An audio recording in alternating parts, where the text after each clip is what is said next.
get it done. You can get it done. What's more, you gotta get it done. Demand and expect the very, very best that all our football players have. We want to play with a lot of pride, a lot of commitment. Where would you rather be? Right here? Now! Here is Thurman Thomas. He breaks through at the 30, at the 35, 40, 45, midfield, one man to beat. Touchdown! Joe Cribb goes all the way for the score. And that should be the one that puts the ship. They are standing up and they are cheering O.J. Simpson, who just set a new National Football League record of 261 yards. For 35 years, the Buffalo Bills have maintained a standard of excellence matched by few NFL teams. The Bills have produced 16 winning seasons, 9 division titles, and an unprecedented 4 consecutive conference championships.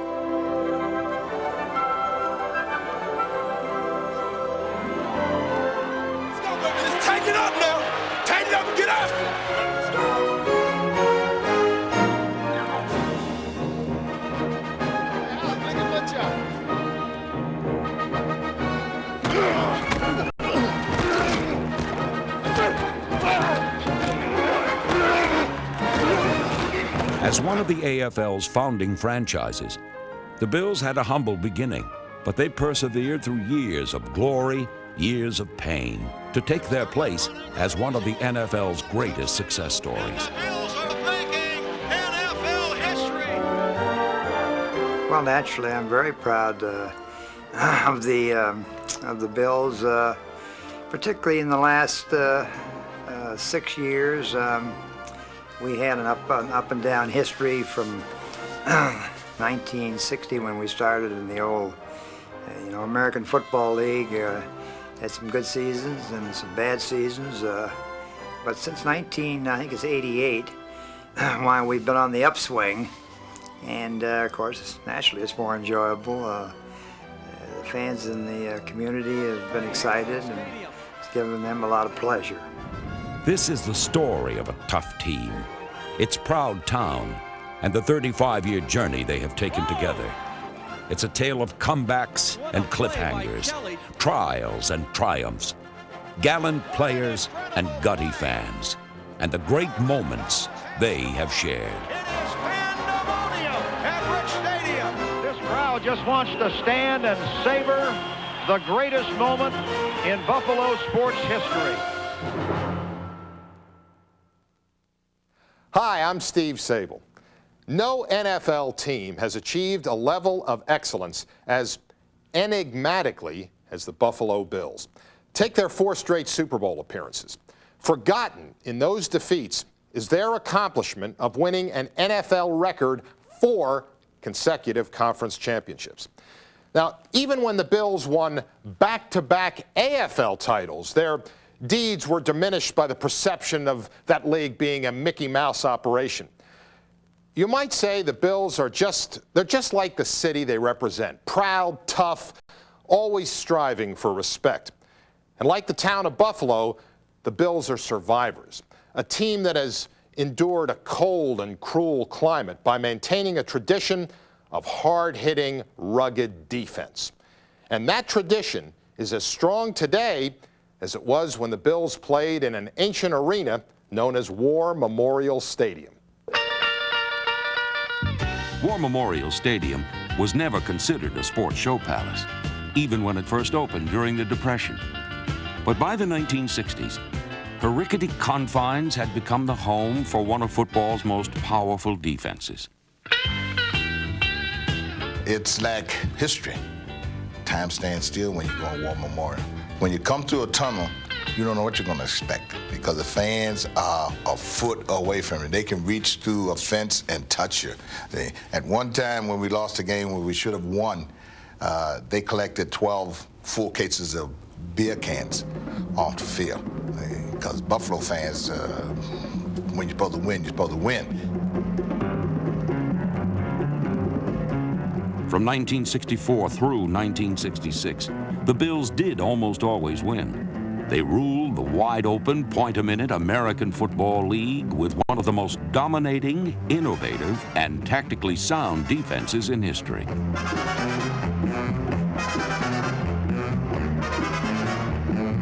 the 11 of them, and they played all the time together, that was a group that knew one another and that knew exactly what they needed to do every Sunday to be in a position to win. It was really a fine defensive football team. We played man-to-man, we played the bump and run, but most of all, we had a great rush from our defensive linemen, and it gave us a better opportunity to be able to cover wide receivers, and it gave our linemen a better chance to rush the passer, which made us a better defensive secondary. The general defensive picture was overseen by head coach Lou Saban, but its sophisticated wrinkles sprung from the fertile mind of staff assistant Joel Collier. He was a defense mastermind. He can take an offensive team and just pick it apart. He will set defense for any play whatsoever. Collier never had signals on the sideline. Harry Jacobs always called the signal. He was a quarterback. I did believe in an aggressive conservatism. Our coaches developed the defenses to do the things that they wanted us to do, but they really left it up to me to call what was going to be played on the field at any time that I wanted to make the call, and I made all the calls. The Bills were masters of disguise, often lining up Jacobs, a middle linebacker, at defensive tackle. Defensive end Tom Day hovering menacingly in the gap. Or George Sames as an AFL pioneer with the safety blitz. Buffalo could take such chances because their front line was anchored by a rock named Tom Sestak. Sestak was the guy on that defense. He was a great player, extremely strong, very physical, great competitor, very intense player. Career was shortened because of a knee injury, but he was really the key guy in my mind on that defensive unit, played defensive tackle for us and was an outstanding player. The massive Sestak was assisted by linemen Ron McDole and Jim Dunaway, two behemoths who loved tackling blue plate specials as much as quarterbacks. Food was the most important thing to these guys. They had a place here in Dunkirk called Rush's, and they had lobster Dainies, which were about this size, and all you could eat for $4.95. So we all went down. Dunaway his number was 78, and McDole was 72. So they decided they were going to eat their number in lobster Dainies. But they went beyond that. I think McDole ate 90-something and Dunaway ate 80-something, whatever it was, with French fries, and then they had double butterscotch sundaes afterwards. And the guy came out and told him to get out and don't ever come back. It appeared as if the Bills had bitten off more than they could chew when they hosted the 1964 title game. The defending champion Chargers scored early and were threatening again when the Buffalo defense made one of the most famous plays in AFL history. Linebacker Mike Stratton drilled Keith Lincoln with the shot heard round the world. That play when Lincoln was going to catch the ball, and I think it's Tobin Rote that was throwing the ball to him. And Lincoln reached up. Stratton hit him just as the ball was going through Lincoln's hands and broke 4 of his ribs. And you could hear the crack.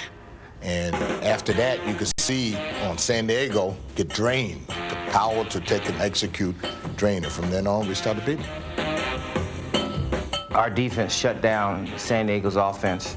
The defensive line played a tremendous game that day. Our linebackers held their running backs in check coming out of that backfield, and that was one of their assets, was Paul Lowe and Keith Lincoln coming out of that backfield, which actually gave Butch Bird and myself more or less a day off because they just didn't have a chance to run their passing patterns the way they wanted to.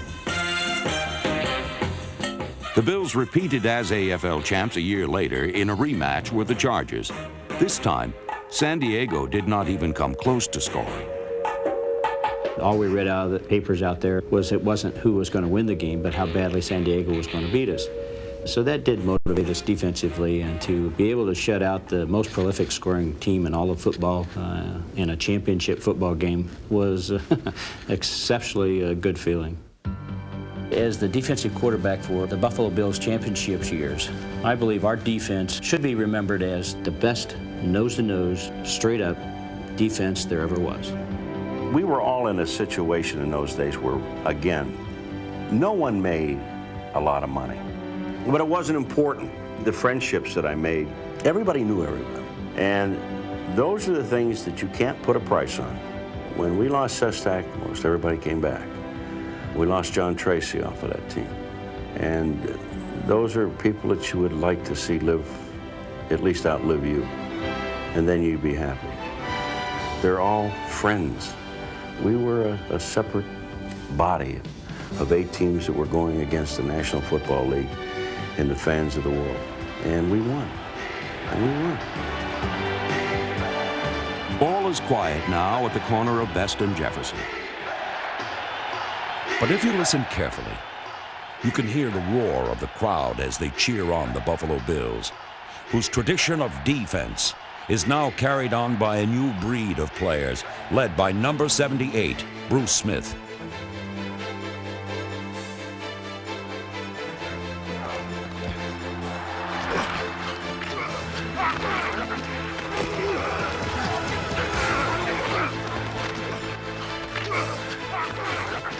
Smith, the Bills' #1 draft pick in 1985, has been the driving force behind the Buffalo defense that has rekindled fond memories of their 1960s predecessors.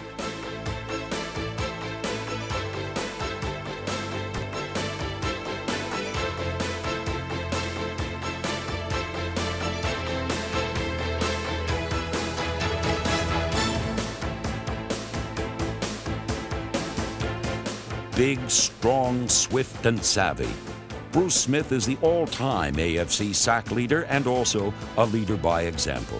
Indeed, his spontaneous enthusiasm often lifts the level of play of his teammates, who know that it's time to start hitting when Bruce says it's hammer time. Hammer time to me is big plays on defense. You get a sack and a forced fumble. You do something to disrupt the offense. And Elway is hit and sacked. He fumbles. Bills have the ball at the 10-yard line. Bruce Smith on the blind side hit.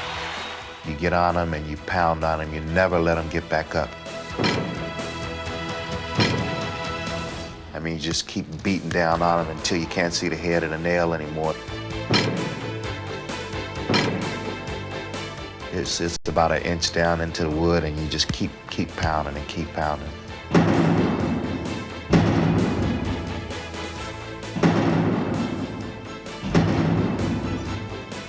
Hammer time!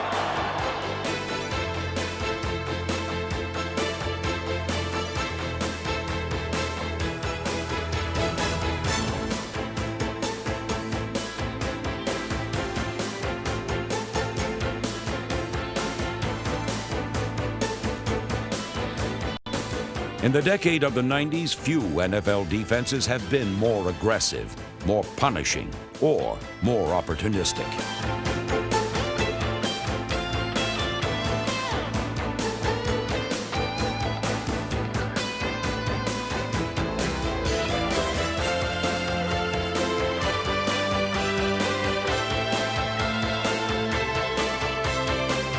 Here's a pass coming up. Mitchell throws. Intercepted at the 20, the 15, the 10. Mickey Washington runs down for the touchdown. The throw is Sims, and he fires it incomplete and then intercepted. It is picked off by Jones. He's at the 20, the 25, the 30, the 40, the 45, midfield, down to the 40, down to the 30, down to the 20, to the 10, to the 5, and in for the touchdown.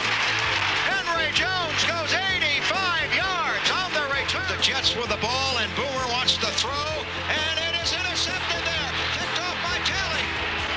He's down the sidelines to the 40, the 30, the 20. The Buffalo Bills defense of the 90s. They are an eclectic, enthusiastic, fun bunch that have kept alive the serious business of defense that first made the Buffalo Bills great.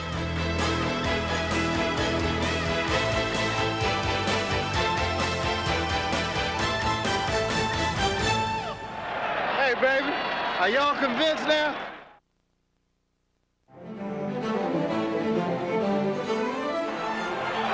Butch Bird gathers in the ball on his own 26, gets a block from Ed Rotowski, and he's off down the sideline.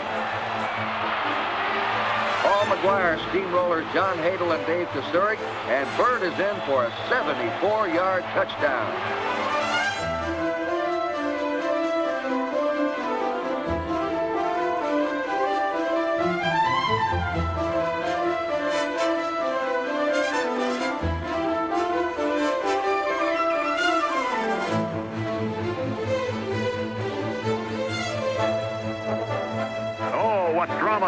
Shea Stadium. 10 seconds left.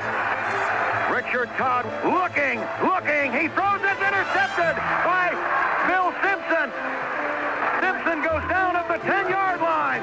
And with 2 seconds left, the Bills are going to win it.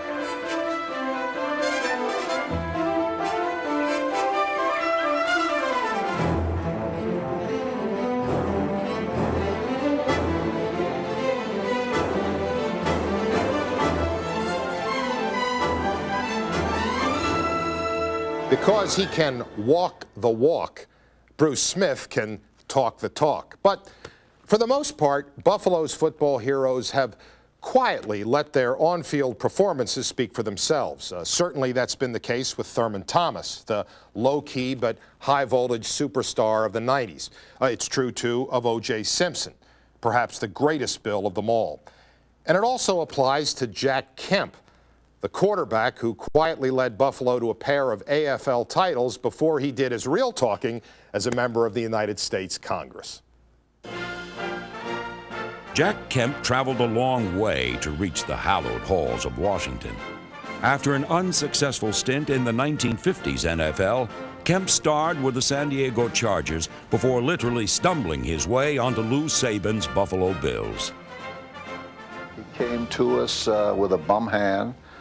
We stayed with him for about 6 or 7 weeks until he began to heal. But about that time, when Jack became well, the fortunes of the Buffalo Bills began to change. With their new quarterback, the Bills became winners, but Kemp, more accustomed to the wide-open style of the Chargers, occasionally disagreed with Saban's more conservative strategies. Jack Kemp as a player was at times very stubborn. I remember one game in which I insisted that he throw a particular pattern. Nothing seemed to happen. I said, Jack, do you mind if we discuss this at halftime? He says, well, fine, Coach. I'd be very happy to discuss it with you. I said, Jack, I want you to throw 52. I don't want to say it again.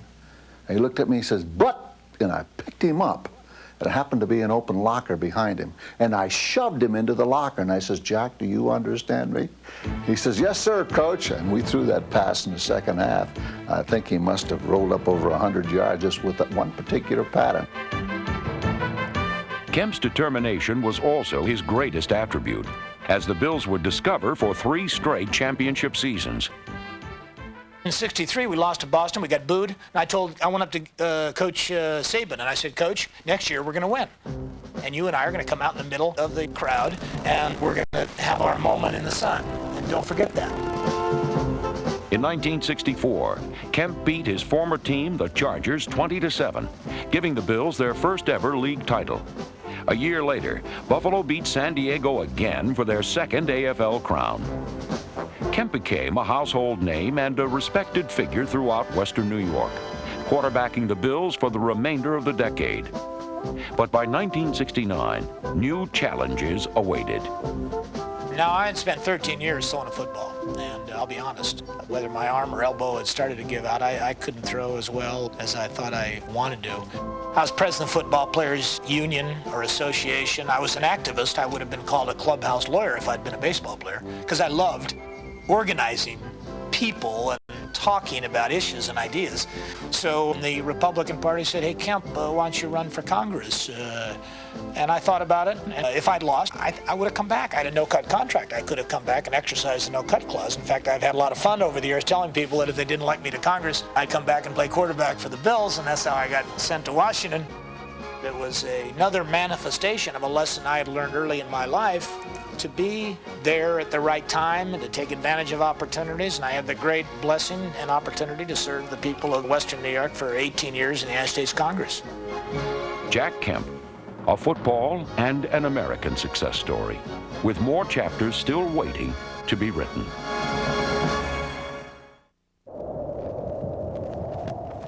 In the snow and sleet of Shea Stadium, O.J. Simpson, number 32, became the first player in history to rush for more than 2,000 yards in a single season. O.J. running left. O.J. 5 more. There it is. He did it. He did it. Yeah.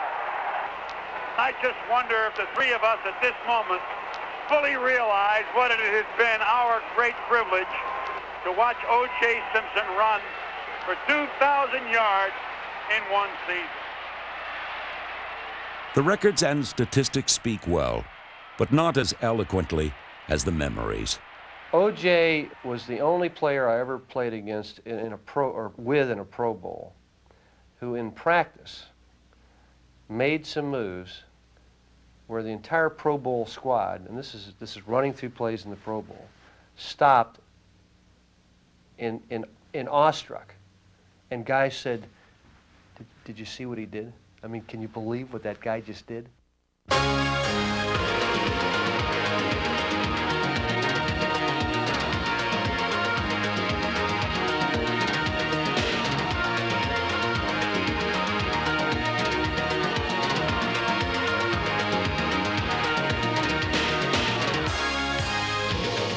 At 6'1", 215 pounds, O.J. Simpson was a power runner with a sprinter's speed. And beyond the speed, there was an instinct for the light, a sense of where the defense had become frayed and vulnerable.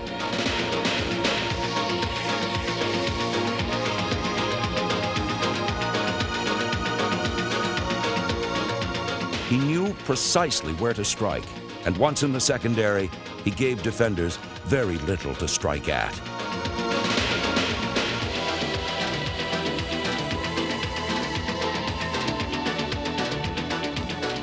I would rather juke a guy and try to make guys miss, but I always considered myself, I carried the ball so much that I was a pretty physical ball player also. I mean, I ran inside a lot. And normally what you would do is, early in the game, you'd pick out a DB, especially an undersized DB, and you'd bone him a few times, or bone him once or twice. What that would do is make it a little easier to juke him later on. There was always muscle behind Simpson's magic. He took great pride in his stamina and strength as a runner, and even claimed some knockouts as a blocker. I knocked out Bubba Smith. Bubba, I didn't want to tell this story.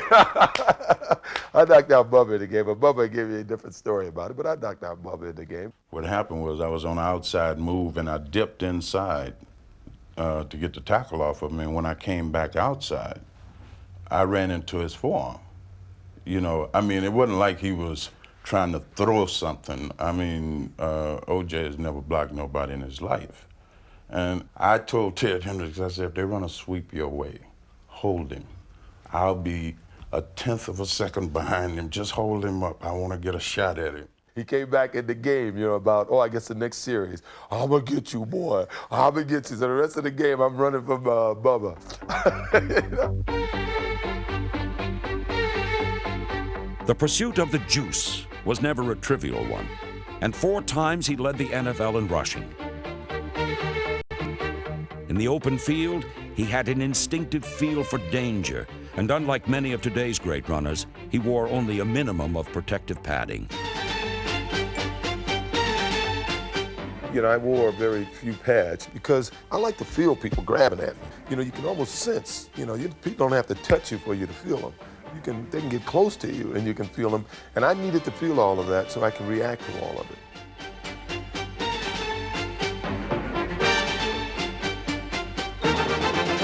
You develop a sense of yourself, a sense of total control. At that point, you think you can whip everybody on the field. I think I'm the toughest guy on the field. He got our fastest guy, Lamar Parrish, one-on-one. And made poor Lamar, you know, look like he was just standing there. And Lamar even came back to the huddle kind of giggling and looked at us and said, you know, what do you guys expect?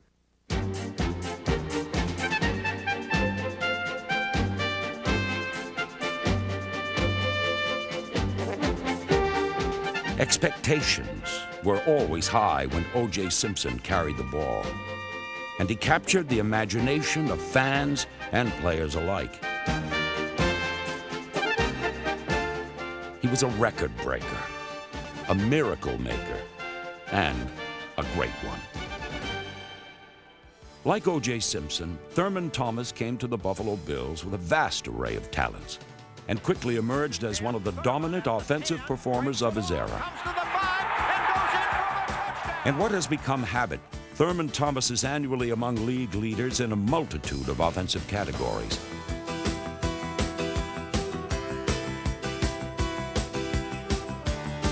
He is a dangerous runner as well as an explosive receiver who has twice surpassed 2,000 total yards in a single season.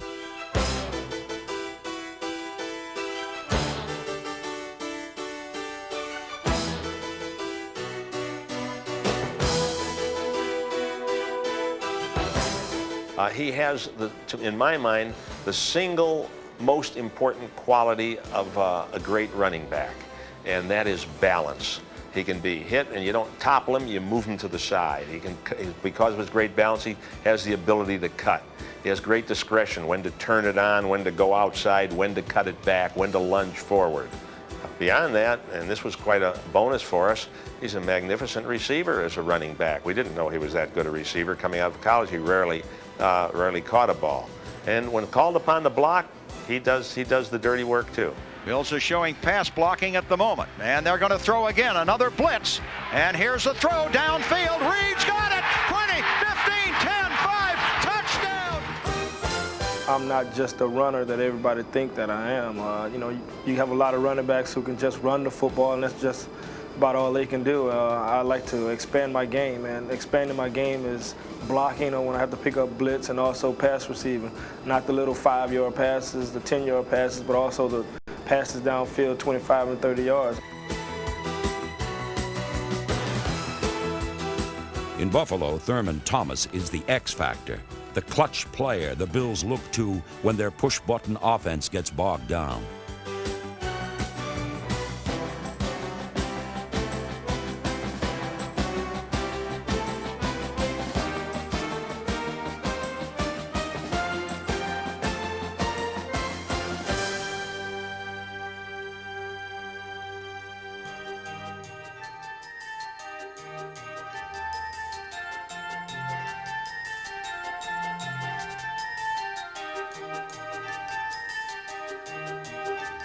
Indeed, in a 1989 playoff in Cleveland, Thomas tied an all-time postseason record with 13 receptions.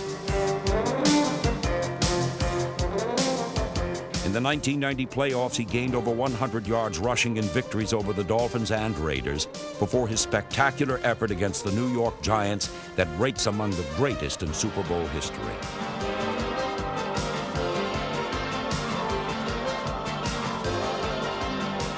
With Buffalo's passing game neutralized, Thomas single-handedly took on the Giants.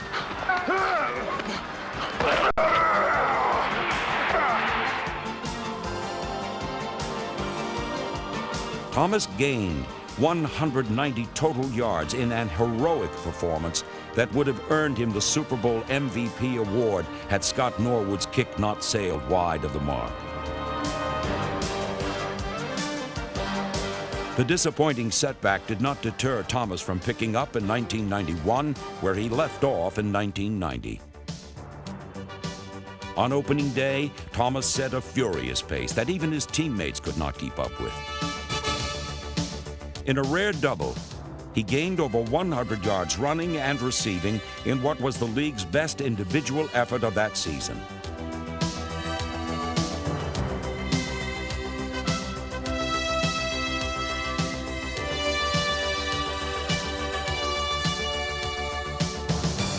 Since that opening day, Thomas has not let up.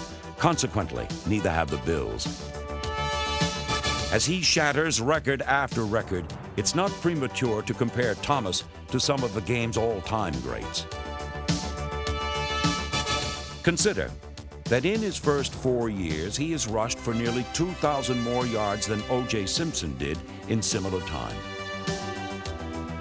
And by leading the league in all-purpose yards 3 times in a row, he accomplished a feat not seen since Gale Sayers did it in the 1960s.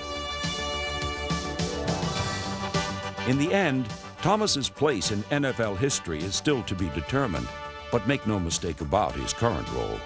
He is one of the NFL's finest overall players, something that did not take Don Shula very long to surmise when asked that very question. There's one that jumps out at me without any prolonged thought, and that's Thurman Thomas. This is a player that can do it all.